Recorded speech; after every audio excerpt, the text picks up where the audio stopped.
Hello students. तो जैसे कि लास्ट क्लास में हमने अर्थमेटिक प्रोग्रेशन के छोटी सी मैंने वीडियो बनाई थी आपके लिए, और उस वीडियो में मैंने आपको कुछ इम्पॉर्टेंट चीज़ें बताई थी। तो अगर आपने वो वीडियो देखी है तो होप आज आपको हम जो क्वेश्चंस करेंगे उसमें कोई प्रॉब्लम नहीं होगी। तो आज हम स्टार्ट करते हैं। फन एंड 2 मार्कर्स आज से मैं स्टार्ट कर रही हूँ अर्थमेटिक प्रोग्रेशन के लिए। तो इसमें सबसे पहले हमें करना है, फर्स्ट क्वेश्चन इजी सा है, find D of the AP. और हमें एपी दी गई है, इसका हमें डी मीन्स कॉमन डिफरेंस हमें फाइंड आउट करना है। तो कॉमन डिफरेंस के लिए हमें 1/p comma 1 minus P upon 1 minus 2p upon p दिया गया है, और इसका हमें कॉमन डिफरेंस फाइंड आउट करना है। तो सबको पता है कॉमन डिफरेंस होता क्या है, a2 माइनस a1 जो है ये कॉमन डिफरेंस का फॉर्मूला है। तो कॉमन डिफरेंस निकालने के लिए मैं क्या करूंगी, a2 हमें दिया है 1 minus p upon p minus a1, और इसको सॉल्व करेंगे, एलसीएम लेंगे तो इसका हमारा कॉमन डिफरेंस निकल जाएगा। तो हमारा आंसर आ गया इसमें d is equal to -1। First question है, बहुत इजी है, बट ऐसा क्वेश्चन ज्यादातर पेपर में आता है। तो अब नेक्स्ट क्वेश्चन में आते हैं हम। हमें इस क्वेश्चन में nth टर्म आपको दी होगी। आपको इस क्वेश्चन में find nth term nth term को an भी बोल देगा, and if Sn is sum of first n terms। ये भी 1 मार्क का क्वेश्चन आता है। इस 1 मार्क के क्वेश्चन में आपको करना क्या है, इसमें तो सीधा सीधा है। वैसे तो ये छोटे छोटे क्वेश्चन है, कई बार माइंड में स्ट्राइक नहीं करते हैं हमारे। हमें पता है कि Sn फर्स्ट n टर्म का अगर सम है तो Sn से An कैसे निकलता है, फर्स्ट क्लास में जो वीडियो बनाया था इसका मैंने, उसमें आपको बताया था। तो आपको मैंने वैसे बताया था कि जैसे हमें a2 निकालना है तो वो s2 माइनस s1 होता है। तो अगर मुझे an निकालना है तो an का फॉर्मूला हो जाएगा sn माइनस 1। तो ये आपका 1 मार्कर का नेक्स्ट क्वेश्चन। अब आता है नेक्स्ट 1 मार्क का क्वेश्चन। इसमें आपको कई बार एपी ऐसे दी गई होती है, एपी हमें दी है जैसे find the next term, find next term of AP. और जो एपी दी गई है उसके 2 टर्म्स दी हैं आपको, या 3, √7, √28 एंड √67। तो ऐसे क्वेश्चन में आपको सबसे पहले जो अंडर रूट के अंदर अगर प्राइम नंबर नहीं है तो उसकी प्राइम फैक्टराइजेशन करनी है। तो हमें पता है कि अगर मैं 28 की प्राइम फैक्टराइजेशन करूंगी तो 2 इंटू 2 इंटू 7 आएगा। वैसे ही इसकी प्राइम फैक्टराइजेशन करूंगी तो 3 इंटू 3 इंटू 7 आएगा। और आपको सबको पता है कि अंडर रूट के अंदर जो प्राइम फैक्टर्स, जो नंबर्स होते हैं पेयर में, वो बाहर निकल जाते हैं। तो हमारे पास ये आ गया। अब आपको लग रहा है कि नेक्स्ट टर्म क्या होगी हमारी, तो नेक्स्ट टर्म होगी हमारी a4 का फॉर्मूला लगा सकते हैं, या फिर सीधा आइडिया लग रहा है 4√7। तो ये फर्स्ट 3 क्वेश्चंस हैं जो ऐसे क्वेश्चंस 1 मार्क में इसमें आ सकते हैं। तो प्लीज सभी स्टूडेंट नोट डाउन करेंगे, और जितने भी स्टूडेंट्स मेरे चैनल में न्यू हैं प्लीज मेरे वीडियो को लाइक, शेयर और सब्सक्राइब करेंगे। और जिनको किसी भी प्रॉब्लम में, किसी भी क्वेश्चन में प्रॉब्लम होती है तो प्लीज मुझे आप कमेंट सेक्शन में कमेंट कर सकते हैं। तो अब हम नेक्स्ट क्वेश्चन में आते हैं।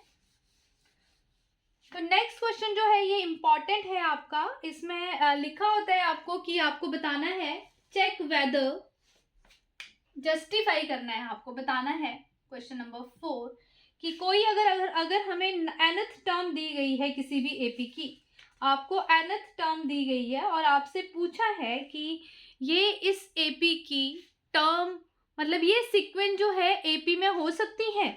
तो ऐसे क्वेश्चंस में आपको मैंने लास्ट क्लास में भी बताया था। फॉर एग्जाम्पल हम एक क्वेश्चन लेते हैं और हमसे इन सब में यही पूछा है कि जस्टिफाई करना है, बताना है कि ये जो है सीक्वेंस, दिस सीक्वेंस, हमें सीक्वेंस दी गई है इसमें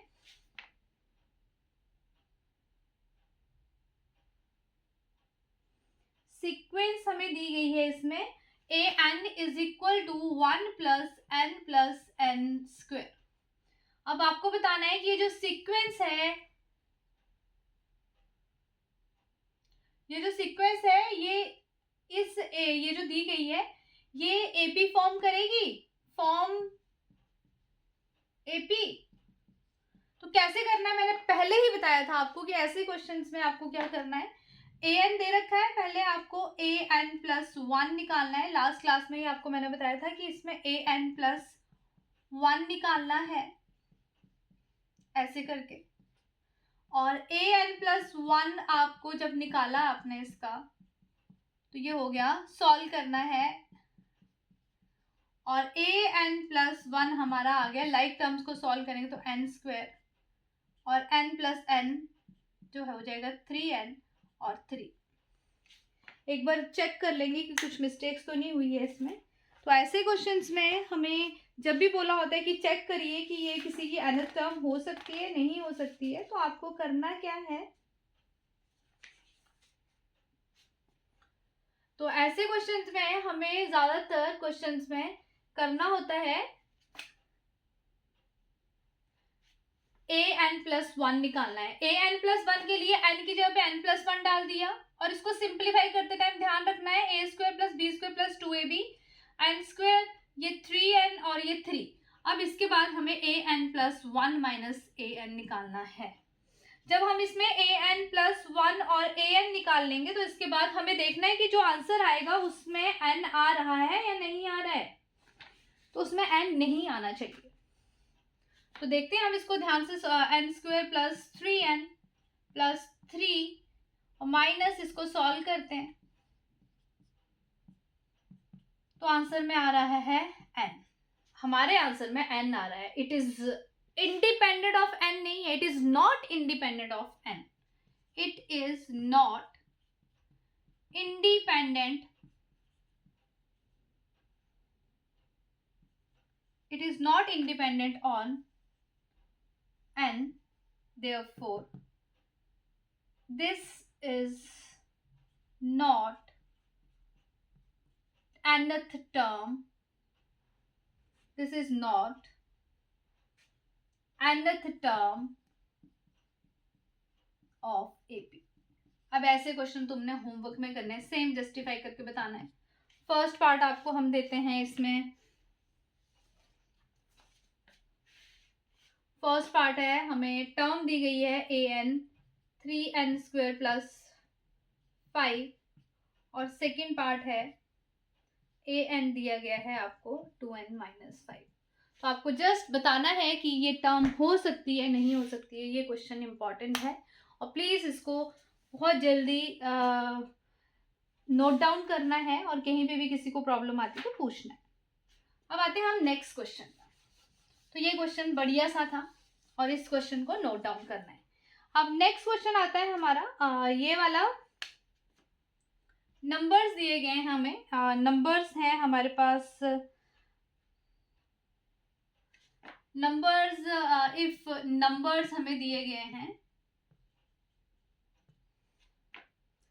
x minus 2, 4x minus 1 and 5x plus 2, ये नंबर दिए गए हैं। x minus 2, 4x minus 1 and 5x plus 2 are in AP, find x। तो बहुत इजी क्वेश्चन है। x फाइंड आउट करने के लिए हमें करना क्या है, कॉमन डिफरेंस इक्वल करना है। a2 माइनस a1 निकालेंगे और a3 माइनस a2 निकालेंगे। तो ये a1, ये a2 और ये a3।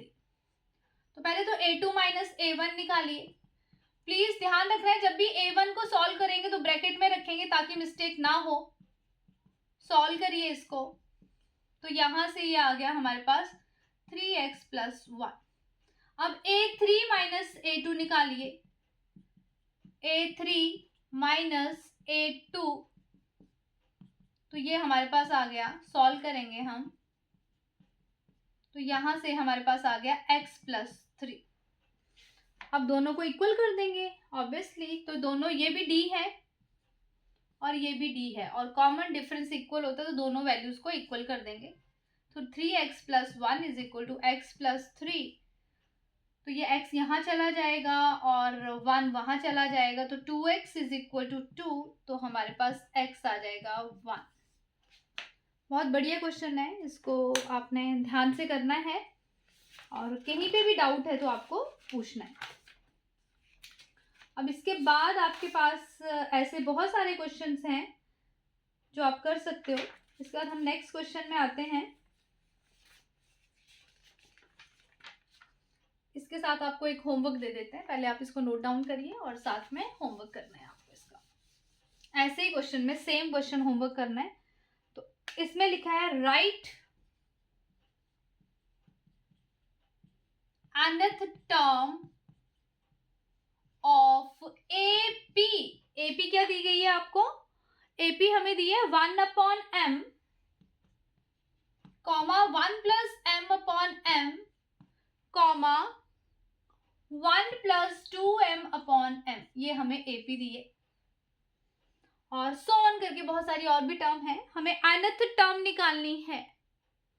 तो ये क्वेश्चन आपको होमवर्क करना है। पहले हम ये दिस इज फर्स्ट टर्म, ये a हो जाएगा और a2 माइनस a1 करके हम निकालेंगे d, और इसके बाद फिर a n का फॉर्मूला लगाएंगे, a plus n minus 1 into d, और a और d की वैल्यू पुट कर देंगे और हमारा जो आंसर आएगा वो m और n में आएगा। तो ये वाला क्वेश्चन आप सभी स्टूडेंट को होमवर्क में करना है। अब इसके बाद एक क्वेश्चन और है जो आपको होमवर्क में करना है। होमवर्क में आपको करना है, हमें दिया है Sn दिया गया है 2n² प्लस 3n, ये हमारा Sn है। और इसमें आपको बोला है कि अगर ये आपका Sn है तो आपको इसकी थर्ड टर्म फाइंड आउट करनी है। Find third term.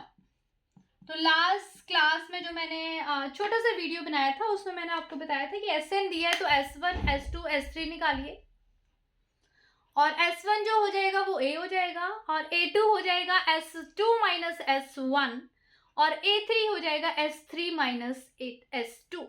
तो ये क्वेश्चन भी आपको होमवर्क में करना है। यस।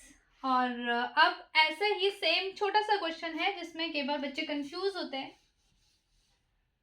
तो नेक्स्ट क्वेश्चन हम लेते हैं।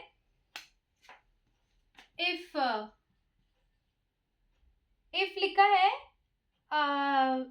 B, C, 2B are in AP, find ratio of B and C। ये क्वेश्चन छोटा सा क्वेश्चन है, बहुत ज्यादा टफ नहीं है, बट ध्यान से करना है इसको। तो इसमें कुछ नहीं है, आपको पता है कि अगर AP में होता है तो ये A1 है, ये A2 है और A3 है। तो A2 माइनस A1 निकालिए और A3 माइनस A2 निकालिए, दोनों को इक्वल कर दो। तो ये A2 हमारा C है, A1 हमारा B है और A3 हमारा 2B है और A2 C है। अब B और C का रेशियो निकालना, तो लाइक टर्म्स को एक साइड कर लेंगे, तो C को यहाँ शिफ्ट कर देंगे और B को वहां शिफ्ट कर देंगे। तो यहाँ से 2C is equal to 3B और C को वहां ले जाएंगे तो 2/3 is equal to B upon C। तो ये हमारा रेशियो आ जाएगा B अपॉन C का 2/3। अब इसी क्वेश्चन के साथ एक क्वेश्चन आपको होमवर्क दिया जाता है। होमवर्क में लिखा है 3y minus 1, 3y plus 5 and 5y plus 1 are in AP, find y। एक क्वेश्चन और होमवर्क दिया जाता है, हमें nth टर्म दी गई है Pn plus Q, find D and A10। तो A n दिया है तो आपको A1 निकालना है, A2 निकालना है, A3 निकालना है, और A2 माइनस A1 करके हमारा D निकलेगा और a हमारा यहाँ से निकल जाएगा a1 और फिर a10 का फॉर्मूला लगा के आप a10 निकाल सकते हैं। तो ये क्वेश्चन भी आपको होमवर्क में करना है। अब नेक्स्ट क्वेश्चन में आते हैं हम। नेक्स्ट क्वेश्चन हमारा 1 मार्कर के क्वेश्चन इसमें अच्छे से आते हैं, मतलब आपको ऐसा सच कोई प्रॉब्लम नहीं होनी चाहिए। आगे लिखा है find sum of n terms. ये क्वेश्चन कई बार बोर्ड में आया है और 2 मार्क में भी आ जाता है, कई बार बच्चे गलती करते हैं। तो मैं एपी बना देती हूँ n टर्म्स की। ये एपी बन गई आपकी और एस एन का फॉर्मूला लगाएंगे आप, n को n रखेंगे और a 1 हो जाएगा और d 2 माइनस 1 d आ जाएगा। तो इससे आप एस एन निकाल लोगे। तो इसको ध्यान से करना है, गलती ना हो आपसे। अब नेक्स्ट हमारा आता है क्वेश्चन जो बढ़िया सा क्वेश्चन है और गलती नहीं करनी है आपको इस क्वेश्चन को करने में। चलो एक क्वेश्चन और होमवर्क लिख लीजिए। Find 10th term, find 10th term of AP, और एपी दिए हमें √2, √8 और √80। तो मैंने पहले बताया था कि जब कभी भी हमारे पास अंडर के अंदर प्राइम नंबर नहीं होता है तो उसकी प्राइम फैक्टराइजेशन करनी है, और प्राइम फैक्टराइजेशन करने के बाद उसको सिंपली आपको करना क्या है, उसको सॉल्व करना है।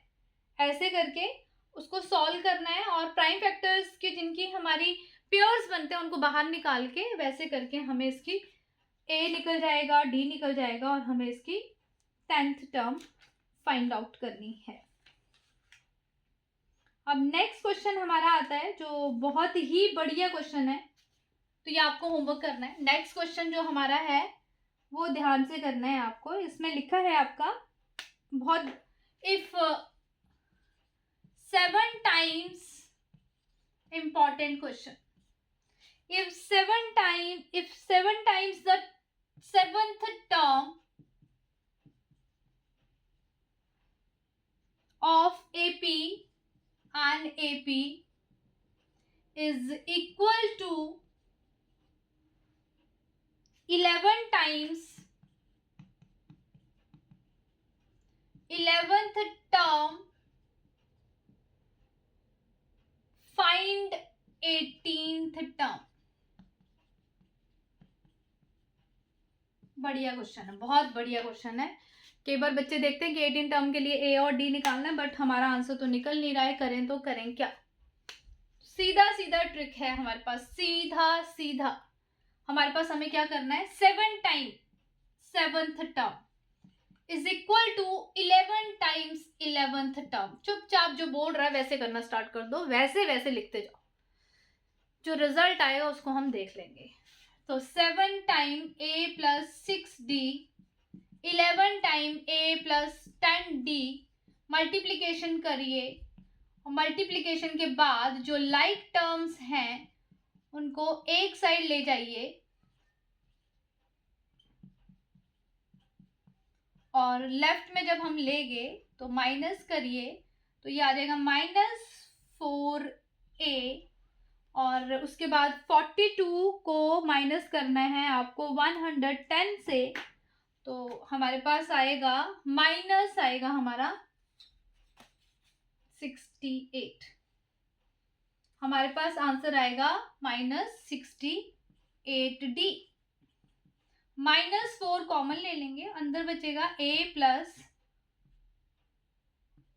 17d इज इक्वल टू 0, और हमारे पास a प्लस 17d अपने आप आंसर आ गया। a प्लस 17d हमारी होती है 18th टर्म, हमारी 18th टर्म आ गई 0। बहुत ही बढ़िया क्वेश्चन है, इस क्वेश्चन को बहुत ध्यान से करना है क्योंकि बच्चे इस क्वेश्चन को करने में कई बार गलती करते हैं। बहुत ही बढ़िया क्वेश्चन है, ध्यान से करना है सबने इस क्वेश्चन को। अब हम करते हैं नेक्स्ट क्वेश्चन। हाँ, ये क्वेश्चन बहुत अच्छा सा क्वेश्चन है और ध्यान से करना है सबको इस क्वेश्चन को। मैंने पिछली क्लास में इसी का ट्रिक बताया था आपको, तो आपको ध्यान से कर। नेक्स्ट क्वेश्चन है हमारे पास, find the sum of 11 terms of AP and whose middle term is 30. Find sum of 11 terms of an AP whose middle term, हमें मिडल टर्म कितनी दी है जिसकी 30। बहुत ही बढ़िया क्वेश्चन और इम्पोर्टेंट। तो ऐसे क्वेश्चंस में हमें करना क्या है, मिडल टर्म दी है, पहले तो मैंने आपको पिछले वीडियो में बताया था कि मिडल टर्म निकलती है कैसी, तो हमें देखना है टोटल टर्म्स क्या है। तो टोटल टर्म तो इस क्वेश्चन में ऑलरेडी दी है। टोटल टर्म हमारे पास है 11। टोटल टर्म्स हमारे पास हैं 11। ओके, ऑड नंबर है और मैंने कहा था कि ऑड की सिर्फ एक मिडल टर्म होती है। तो मिडल टर्म क्या हो जाएगी इसकी, मिडल टर्म फॉर्मूला बताया था मैंने आपको मिडल टर्म का, n+1/2। तो ये हो जाएगी 12। सिक्स्थ टर्म जो है वो मिडल है, तो इट मीन्स हमें A6 मिडल टर्म हमारी होगी 6 और A6 30 दिया गया है, तो A+5D = 30। बहुत ही बढ़िया क्वेश्चन है। यहाँ पे भी बच्चे को लगता है कि इसके आगे होगा क्या, A+5D = 30। उसके बाद देखिए आप फाइंड द सम, S11 का फॉर्मूला लगाना है, डरना नहीं, बस क्वेश्चन को स्टार्ट कर दो, अपने आप सॉल्यूशन आगे चलता जाएगा। जो जो इन्फॉर्मेशन दी है उसके अकॉर्डिंगली चलते जाओ। S11 बच्चे को लगता है कि ना A दिया है ना D दिया है, A दिया हो तो D निकल जाता है, D दिया है तो A निकल जाता है। जैसे पिछला क्वेश्चन किया ना वैसे ही अंदर कुछ ऐसा बनेगा जिससे तुम्हारे मजे लग जाएंगे, मतलब तुम्हें ना A चाहिए ना D चाहिए। तो अंदर बचा 2 + tan D और 2 कॉमन ले लीजिए। जब हम इसमें से 2 कॉमन लेंगे तो अंदर बचेगा A+5D और 2 कैंसिल आउट हो जाएगा और A+5D हम निकाल चुके हैं 30। S11 आ जाएगा 11 × 30। तो आंसर आपको बहुत इजी सा लग रहा है, हमारा आंसर आ जाएगा 330। बहुत ही बढ़िया क्वेश्चन है और इस क्वेश्चन को ध्यान से करना है। बहुत ही बढ़िया क्वेश्चन, नोट डाउन करेंगे सभी स्टूडेंट इसको। कहीं पे भी कोई प्रॉब्लम आती तो प्लीज मुझसे पूछना है। नेक्स्ट क्वेश्चन, ये भी लास्ट वीडियो अगर आपने की होगी तो आपको पता चलेगा। इसमें कहा है कि स्प्लिट 207 into 3 parts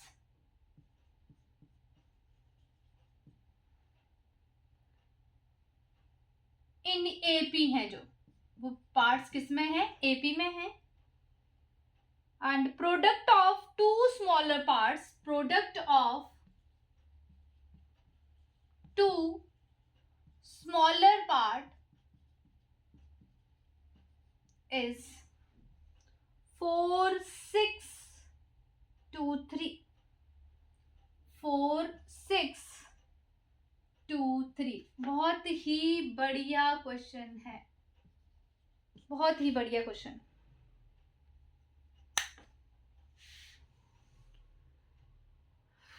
तो करेंगे क्या इसमें, देखिए स्प्लिट करना है 3 पार्ट्स में। मैंने कहा था कि जब भी हमें 3 नंबर्स का सम दिया है और 3 नंबर का प्रोडक्ट या प्रोडक्ट से रिलेटेड कुछ दिया है तो हमें 3 नंबर कौन से लेने हैं। तो हम 3 नंबर्स जो लेंगे, 3 पार्ट्स जो हम लेंगे जो AP में है, 3 पार्ट्स हम लेंगे A - D, A और A+D। ये 3 पार्ट्स जब लेने हैं जब हमें उनका सम भी दिया है और उनका प्रोडक्ट से रिलेटेड कुछ दिया है। तो ये 3 पार्ट्स जब हमने लिए और स्प्लिट मतलब इन तीनों 207 के 3 पार्ट्स लिखिए, मतलब 3 पार्ट्स में इसको डिवाइड करिए 207 को, तो मतलब तीनों पार्ट्स को प्लस करके 207 आए, ऐसा हमें करना है। तो हम 207 मतलब इन तीनों को ऐड करके 207 आना चाहिए। तो देखिए हम सॉल्व करते हैं। यहाँ से 3A इज इक्वल टू 207, तो यहाँ से a आ जाएगा 207/3। 3 से कटिंग करेंगे, 3 6 जा 18 और 2 बचेगा और 9, तो a हमारा आ गया 69। a की वैल्यू हमारे पास आ गई 69।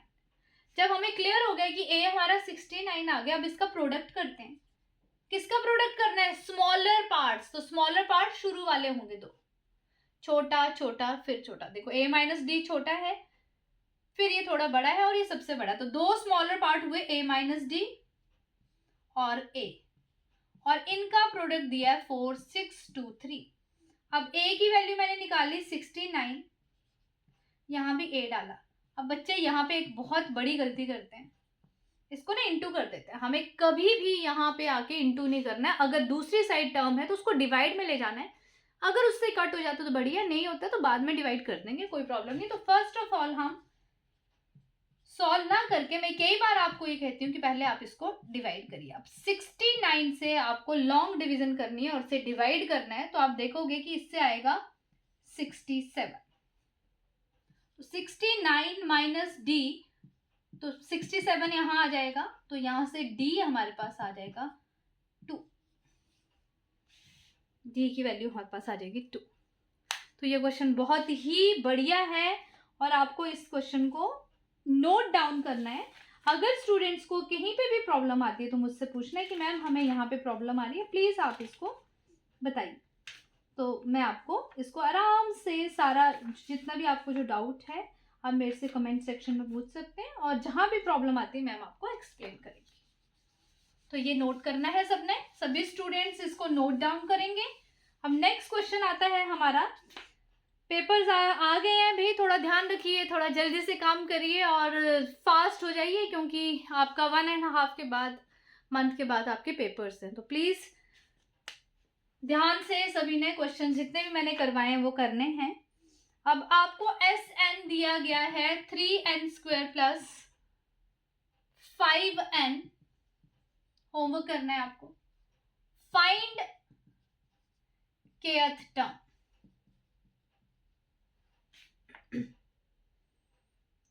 kth टर्म दी है, sorry, kth term is 164 and kth term is 164। Find k. बढ़िया सा क्वेश्चन है, करिए। SN से आप AP बनाइए, SN में 1 2 डाल के जैसे मैंने बताया वैसे करिए, और A1 A2 A3 निकालिए और AK की वैल्यू डाल के इक्वल टू 164 कर दीजिए, तो ये क्वेश्चन आपसे हो जाएगा। अब इसके बाद एक क्वेश्चन जिसमें बच्चे बहुत गलती करते हैं और ये क्वेश्चन पेपर में आ जाता है। Find the first negative term of AP। AP दे रखी है हमें 20, 19 1/4, 18 1/2 और 17 3/4 ये दे रखी है। Find first negative term.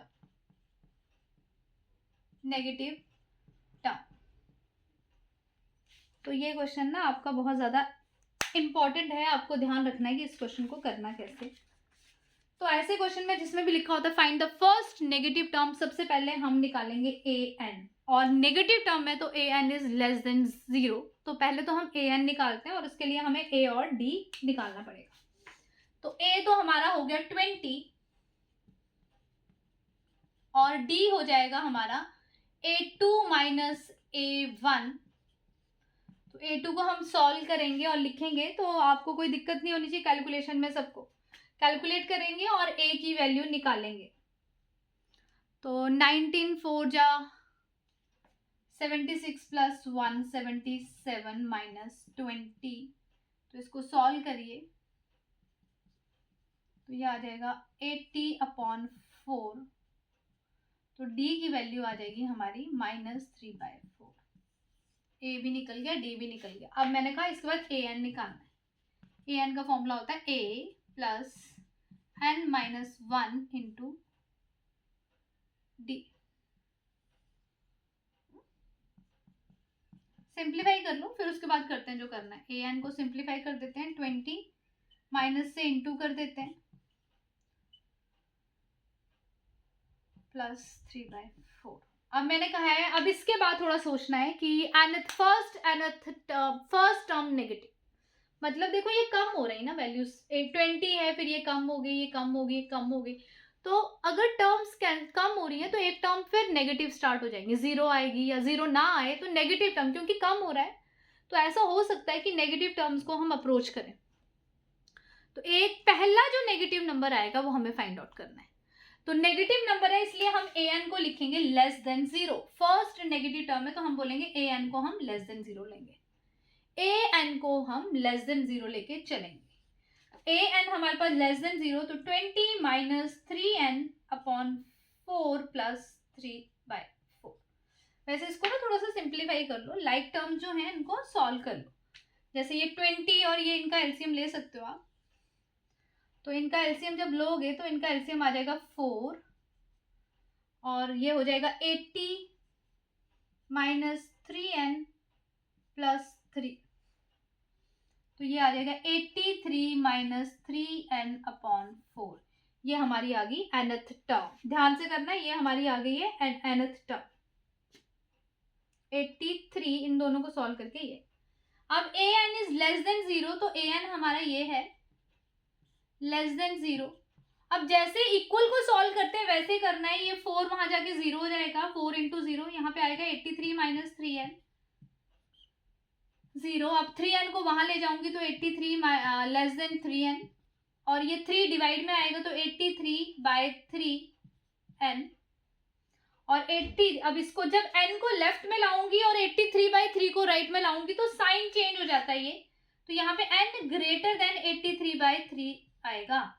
अब 83/3 को जब 3 से डिवाइड करेंगे तो आएगा क्या, हमारे पास आएगा n2, और 2 यहाँ पे आया तो 7, और फिर रिमाइंडर हमारे पास बच गया 2, तो 6 आइडिया से ले लिया हमने 27.2, 27.6, n इज ग्रेटर देन 27.6। अब हमें क्लियर है कि जो n होता है वो हमेशा, nth टर्म हमेशा कैसे आती है, एक होल नंबर में आती है, मतलब एक नेचुरल नंबर आएगा, ऐसा होगा। तो n ग्रेटर देन 27.6 से जो पहला हमारे पास नंबर है वो कौन सा है, 28।